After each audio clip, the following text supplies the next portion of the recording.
Itu sama juga, itu kan duitnya rakyat juga. Dari saku atas hanya pindah ke saku bawah. Faktanya adalah bahwa kunjungan Wisman yang ke Indonesia di negara ASEAN saja, kita nomor 5 loh Bu. Nomor 5. Tapi dalam pikiran saya, pada saat saya menjadi eksekutif, saya selalu menggunakan prinsip dan asas ekonomi. Apa itu? Menggunakan dana APBN sekecil-kecilnya, tapi punya manfaat untuk rakyat yang sebesar-besarnya. Biaya pesawatnya larang, Bu. Ini contoh ya, bagaimana dari Singapura ke Bangkok, itu jauh lebih murah dibandingkan dari Jakarta ke Raja Ampat.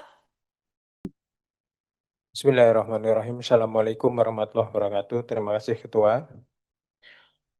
Eh, Bu Menteri, Bu Wakil Menteri, dan para staf semua. Ini di paparan jenengan disampaikan bahwa negara-negara tetangga itu relatif lebih agresif ya untuk menanam modal, berinvestasi untuk kemajuan pariwisata. Bahkan Indonesia bisa dibilang seperempatnya nggak ada dibandingkan dengan Singapura, Thailand, dan Malaysia. Jadi gini, Bu Menteri,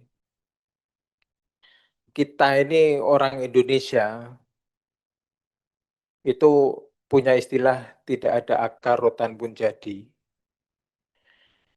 Ini negara-negara yang jenengan sebut juga, Singapura, Thailand, Malaysia, Indonesia.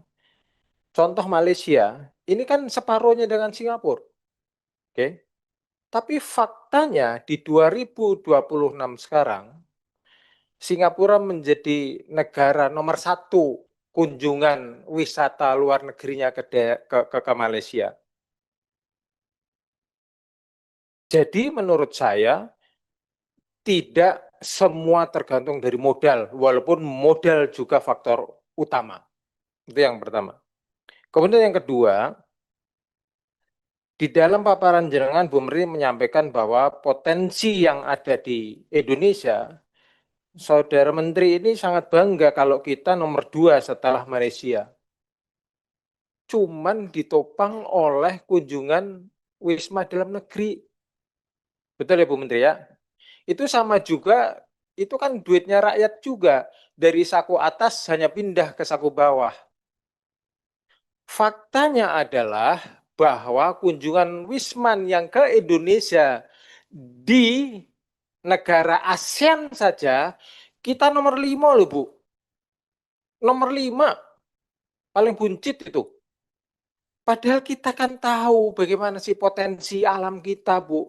Kita ada Labuan Bajo, kita ada Raja Ampat, kita ada Borobudur, ada Lombok, ada Bali yang diakui dunia.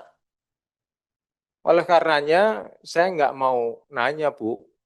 Cuman saya menyarankan saja, ada beberapa saran yang akan saya sampaikan ke jenengan. Syukur-syukur ditindaklanjuti. Ini untuk apa? Saya pernah menjadi eksekutif sama jenengan. Tapi dalam pikiran saya, pada saat saya menjadi eksekutif, saya selalu menggunakan prinsip dan asas ekonomi. Apa itu? Menggunakan dana APBN sekecil-kecilnya, tapi punya manfaat untuk rakyat yang sebesar-besarnya. Oleh karenanya ada beberapa saran ini Bu Menteri tolong dicatat ya. Siapa tahu bermanfaat nih. Biar nanti ranking Indonesia naik tidak nomor 5 tapi bisa ranking nomor 3, 2 atau 1. Yang pertama, persoalan pariwisata di negara kita ini salah satu yang menghambat adalah biaya pesawatnya larang, Bu.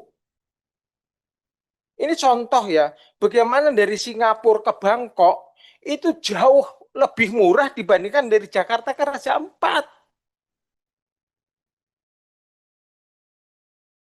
Kemudian ditambah lagi dari objek wisata, dari bandara ke objek wisata, itu masih perjalanannya jauh banget. Saya pernah ikut lomba di mana namanya, Danau Toba. Dari Silangit ke Danau Toba, Masya Allah Bu, 4 jam. Belum jalannya kelok-kelok gini. Oleh karenanya, yang perlu jenengan lakukan itu satu. Yang pertama tadi, cobalah jenengan koordinasi dengan lintas instansi terkait. Itu faktur minta diturunin. Khusus untuk wisata. Berarti nggak pakai biaya kan? Jenengan yang maju sana.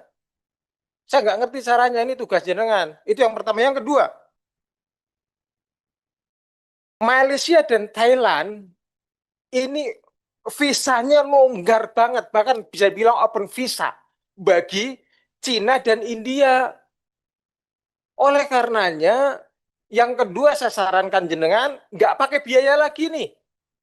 Harus koordinasi komunikasi dengan imigrasi, gimana caranya, pokoknya visa, ini aja deh.